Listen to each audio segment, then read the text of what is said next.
Ito po yung variable frequency drive. May tatlo po tayong unit. Ito po yung on and off niya. Ang brand ko dito is Schneider Electric. Danger of electric shock, explosion, or arc.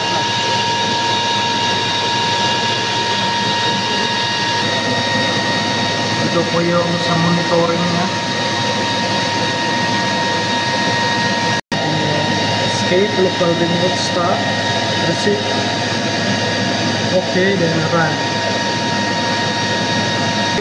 Itong gate din na to, ang control ito, variable frequency drive sa raw water booster pump number 1, 30 horsepower.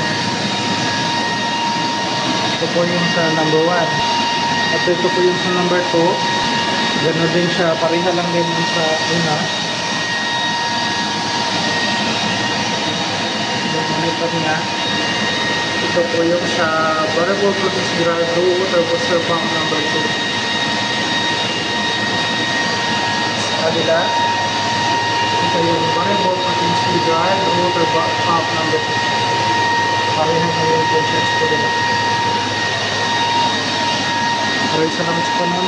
Thank you for watching. God bless po.